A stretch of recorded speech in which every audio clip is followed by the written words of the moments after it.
Hello everyone, I'm Professor Geek. Welcome back to the channel, and welcome to another older video that I'm retooling a little bit for my current subscribers, new subscribers perhaps who might have missed this one. This is a video I did in 2018 when my channel was just almost up to 1,000 subscribers, and it had to do with a lot of Masters of the Universe talk, but specifically about what it means mythologically to include both science and magic into a story, into a children's story in particular, cartoons like this. And I saw that this video was starting to be recommended to people since my previous Masters of the Universe content has become quite popular. And I thought, oh, that's good, but I watched this video and noticed that there are some things that I'd like to do some qualifiers on, given the new state of things now and the new state of the challenge that we have before us in terms of mythology and stories, especially geared toward children. So I wanted to provide an introduction here and then an outro to it as well. So I'll get into more of the specifics in the outro. But before you watch the video, just suffice it to say at this point that I do talk a little bit about how the stories we tell ourselves is results in our truth, right? That phrase, your truth, my truth. What I don't mean by that at all is the idea that all truth is just relative. It's just there's no such thing as objective truth. There's no truth to the universe or anything like that. It's all socially concerned. No. Garbage. No, what I mean is I'll explain in the video is even if my understanding of a true event is a misunderstanding, it's still going to be true to me in the capacity that it's going to have certain effects on me. I'm going to react to this as though my misunderstanding were true, because it's true to me. I only have my misunderstanding. I don't have the correct understanding. So I just want to clarify that going into it. I'm not in any way, because that's part of what I'm going to say in the outro, is that what's important about this video, I think, is how it speaks to this dilemma that we have today about, everything's just relative and stuff like that, especially concerning our mythology and how our mythology is supposed to affect us as individuals and as a society. So hope you enjoyed the video. I'll be back at the end again just to have a few more thoughts.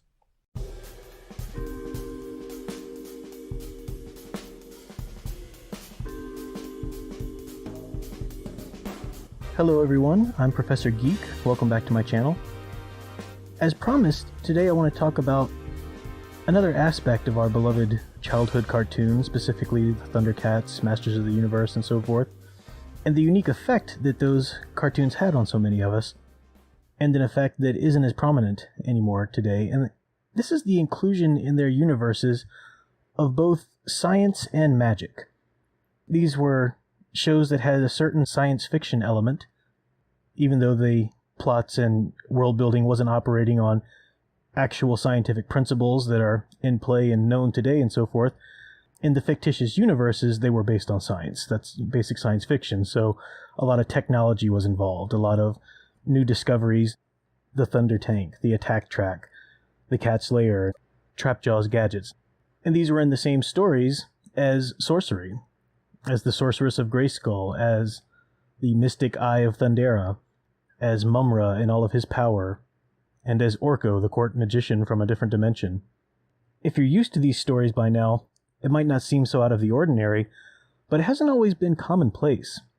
I haven't tracked down the absolute first appearance or first occurrence of this mixture, but I can give a basic history, which is sword and sorcery did not set out including science. And by sword and sorcery, I mean what we think of as modern sword and sorcery really began with Robert E. Howard and the Conan the Barbarian or Cole the Conqueror tales he would write for the pulp fiction magazines.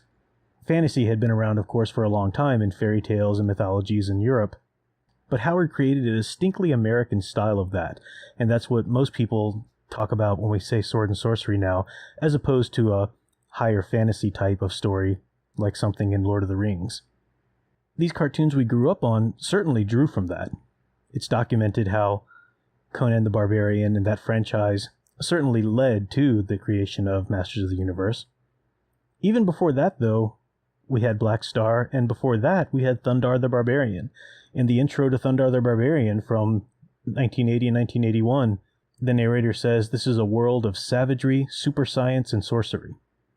And that's a unique combination. I'm not necessarily saying that that was the first occurrence of this, but it's a unique combination of two forces that don't necessarily go hand in hand. In fact, usually in stories, you find them at opposites with each other. But in these tales, they tend to work together. There was no divide between the two. Neil Gaiman once wrote in his books of magic that science is a way of talking about the universe in words that bind it to a common reality. Magic is a method of talking to the universe in words that it cannot ignore. The two are rarely compatible. And that's certainly true.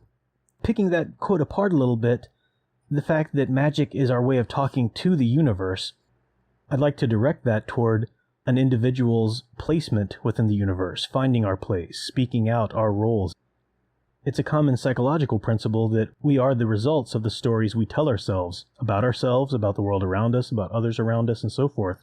And by stories, I don't necessarily mean something false, but something within our perception. This is our perception of a thing, of a fact, of a truth, of an occurrence, and it's the story we tell ourselves. So any measure of spiritual faith we have is a set of stories we tell ourselves. What we perceive as our strengths and weaknesses individually, that's a result of the stories we tell ourselves about the reactions we've had from other people. In a sense, it doesn't really matter if these stories are true or not, because as long as we believe they're true, they'll have the effect on us.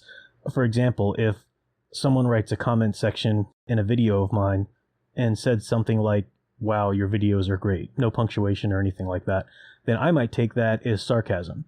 And I might think, this isn't a very good response to my videos and so forth, and let's just say that I was really torn up about that. Well, that would be the truth of that story to me. But let's say that person is actually just not very good at typing and never uses punctuation, and actually was saying, "Wow, exclamation point, these videos are great." It doesn't matter that I'm believing a lie about that comment, it's still true in the effect it's having on me. So you are a result of the stories you tell yourselves.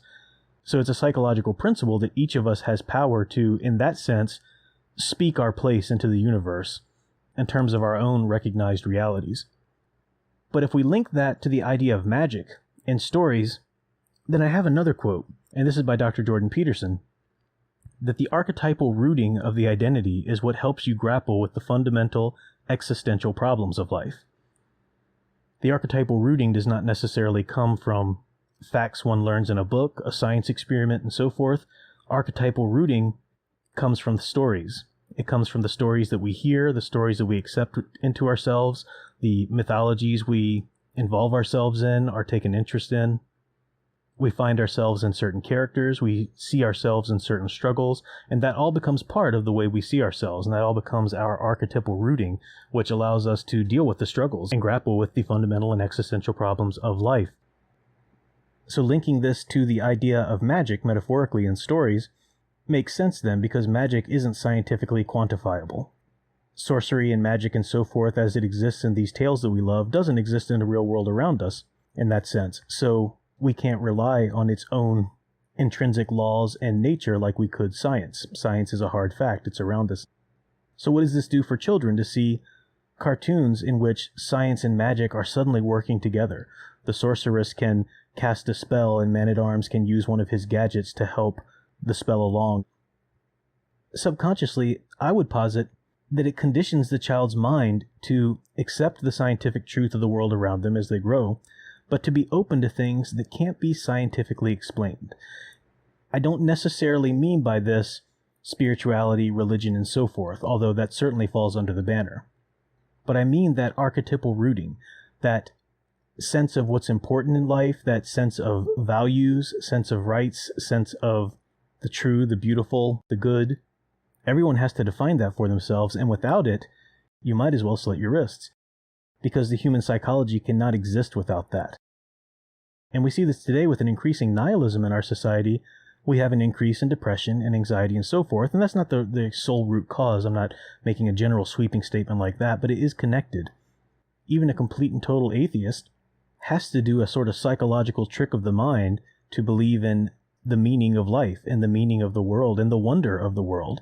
And I'll hear scientists often talk about the wonder of science, so to speak, and the wonder of evolution or the wonder of all of this. And it's great, they can wax very poetic about that, but you can pick that language apart analytically until you have to get down to the fact of what is wonder. It's an impression.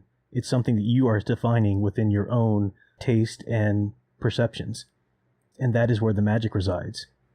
if you refuse to at least trick yourself into believing in some general meaning of the world and of values and of treating people this way or that way, then existence loses its meaning. I know I'm being rather deep here in this video, and I'm not necessarily saying that this is the only place we will learn such things from as if we watch cartoons like the Thundercats or the Masters of the Universe. I'm just saying that it is all connected. And I do see an increase of magic illiteracy, shall we say. And what I mean by that is an increase in this inability to grasp an existential meaning of things, an inability to grasp an intrinsic importance in a piece of art. In the world today, it's a fact that study of the arts is falling by the wayside in schools, secondary to college, and perhaps even before that. My classes tend to be required courses, and it's very rare that I have a student within them who writes or paints or does any kind of artistic endeavors on their own. And to some extent, this is society's fault, because in order to get a good job and to make it in the world, students have to pour all of their focus and concentration and energy into the math classes, into the science classes, into the business classes, into the quantifiable value that they'll receive from certain courses and certain majors and so forth. And that's completely understandable. But to do so at the cost of art, to do so at the cost of story, of archetypal rooting, of your capability of magic, that's to do so at the cost of a soul. At the most basic, I mean the ability to find meaning in the world around you, find meaning within yourself, find meaning within your daily actions. So again, I'm not saying that if a child doesn't watch Thundercats or Masters of the Universe or Black Star or Thundar the Barbarian or whatever, I'm not saying one has to watch those shows to psychologically develop fully in this manner, but I do think mythologies like that help us. And it's a shame there aren't as many of them out there. I know that there probably are cartoons that do involve a bit of magic and science, but where both of them are taken seriously, where both of them are respected enough to work together, and that's not seen as an odd thing. I mean, the Thundercats' lair is a marvel of scientific advancement, and yet daily they rely on the Eye of Thundera to draw them together, to give them purpose. Mysticism and science working hand in hand, just as in your life, the practical, the rational, the tangible around you must work hand in hand with your sense of wonder, your sense of meaning, your sense of intrinsic value in the things around you that cannot be scientifically quantified. So hopefully you enjoyed that video. Thanks for watching.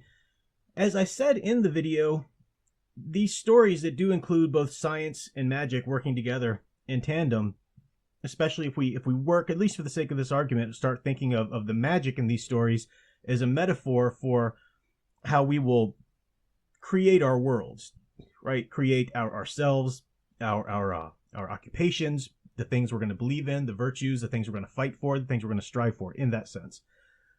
And I talk about in the video that nihilism is a big problem, and it certainly is still a big problem today. But we're seeing, even more so just a couple years later now, an even further evil, I think, than nihilism.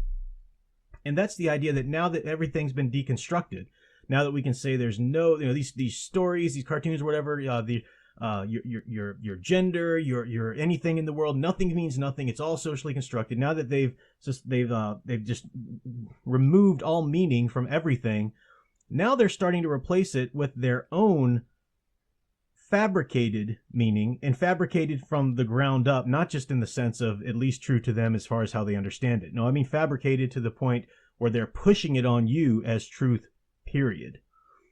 That's what we're starting to see take the place of even some nihilism. So what does that mean for this video? Well, when we have stories in science and magic, stories that contain science and magic is just one way to fight against this. But when we do have stories that have science and magic both, they do help us strike a balance. Certainly children, but even us coming back to these stories that we love today, as adults, coming back to them, they help us strike that balance between, okay, there's real scientific, biological, and truth in the world, objective truth that can't be changed. Within that, I get to sort of speak my own words to the universe. That's the magic of that. That's the stories that I surround myself with, the stories I tell myself, the stories I choose to believe, and so forth. And these are my strivings. This is my magic in that scientific universe, my strivings toward to create for myself the type of world, And this includes your religious outlook, or any sort of semblance thereof. It includes all of that. And we are being told now, no, you can't do that. You can't do that. This is the prefabricated truth that you must accept now. So first they tell us nothing means nothing. It's all irrelevant. Now they're telling us, and it's under the guise of still, yeah, you can still, create it for yourself. No, you can't. No, you can't. Here's their truth that that gender is a social construct, and that all of this nonsense about nothing means nothing. It's all yours to socially create, which means it's theirs to socially create. There's no such thing as morals as long as it fits into their morality that they're trying to give you. That's the idea. And it's nonsense. And this is the culture in which you're canceled if you don't follow suit and so forth. So that's what's going on. And it's dangerous. It's dangerous. But this video is an example of how stories can help us navigate that. Unfortunately, we have to keep going back to older stories now because they're just not telling us these stories anymore. No new source in our culture, at least in Western culture, is giving us these stories to fulfill that vital function. So just a reflection, a little analysis. There's a lot more we can say about it. I could go a lot deeper and probably explain myself a little bit better, but I don't want this video to be incredibly long.